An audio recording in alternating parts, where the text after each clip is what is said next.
chama a Vitória Bel para começar essa primeira análise com a gente direto do nosso estúdio em Brasília. Tudo bem, Vitória? Seja bem-vinda. Um bom dia para você.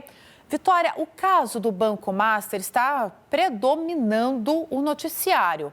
No meio da política, implica em movimentações em torno de CPI do Banco Master, notícia-crime contra o ministro Dias Toffoli, posicionamento de ministro também defendendo a regularidade do Supremo Tribunal Federal neste caso.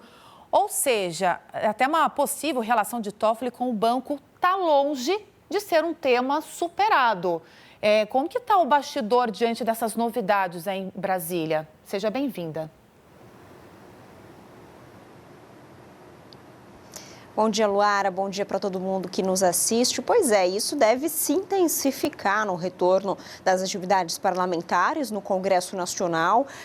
Como a gente já mencionou aqui, existe esse pedido mencionado pelo senador Eduardo Girão de CPI do Banco Master, ou também até mesmo uma CPMI, que seria uma comissão parlamentar mista de inquérito com senadores e deputados. Isso levará a uma pressão sobre o presidente do Senado, Davi Alcolumbre, para aprovar ou para ler essa mensagem de autorização da CPI no Senado Federal. Claro que essa decisão cabe quase que exclusivamente ao Alcolumbre. Se Alcolumbre não ler a mensagem de abertura da CPMI, de instalação, ou da CPI também no caso, ela não ocorre, ela não é aberta. Então, tudo vai depender de como que Davi Alcolumbre vai lidar com isso.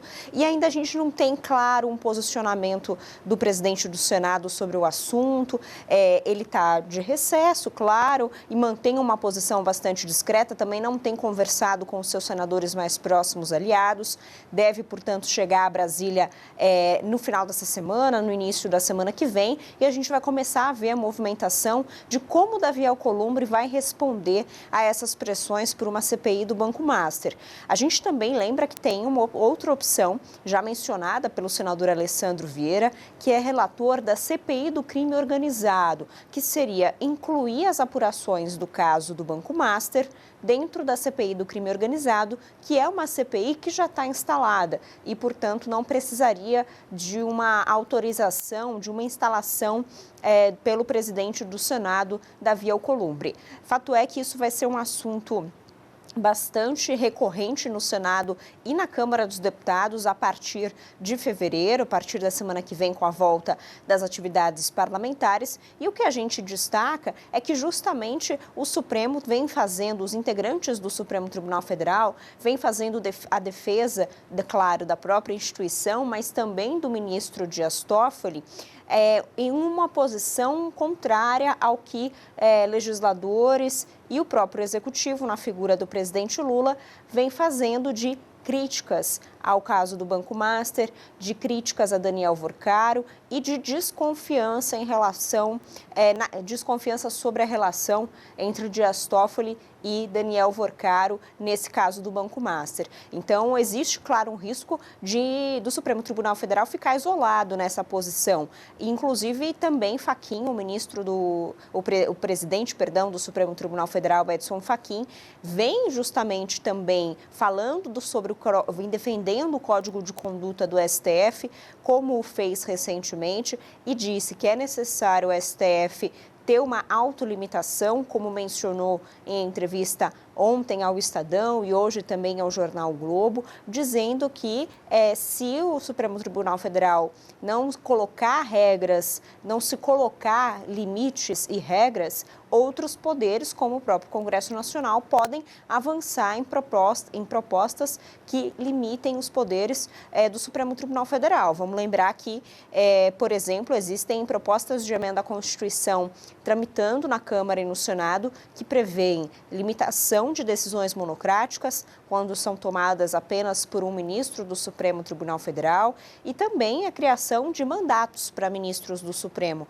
portanto, levando eles a deixarem os seus postos antes das aposentadorias. Então, deputados e senadores estão dispostos a brigar por mudanças no Supremo Tribunal Federal, e é isso que a gente vai ver durante o primeiro semestre de 2026. Luara. Ô, Vitória, eu queria que você trouxesse uma análise para a gente, porque a sensação que nós temos é de que, antigamente, nós falávamos numa disputa, principalmente entre o Poder Executivo e Legislativo, o que é muito comum por conta de emendas de base e também de oposição.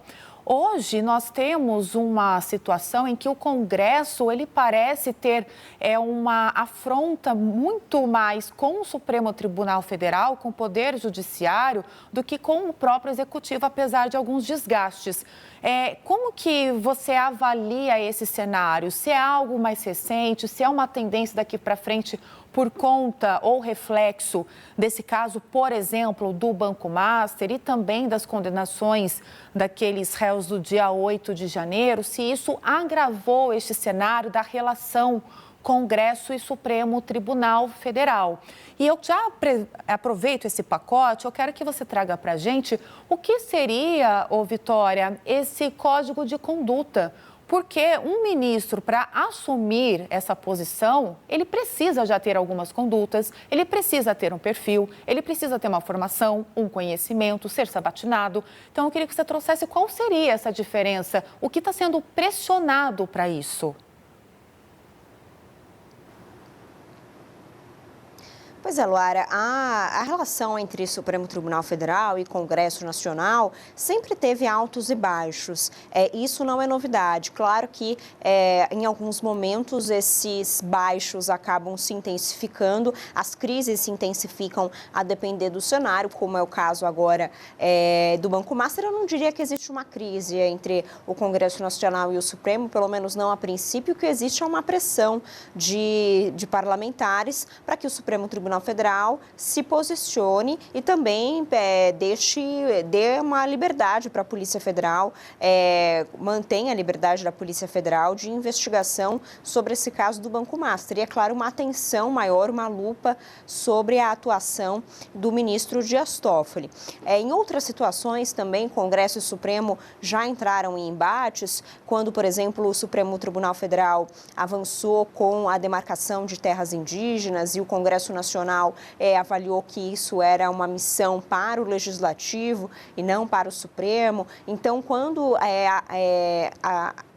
a avaliação de leis também eles entram em disputa por avaliações de leis, isso também acaba levando a embates entre os poderes. Isso sempre aconteceu entre Congresso e Supremo Tribunal Federal.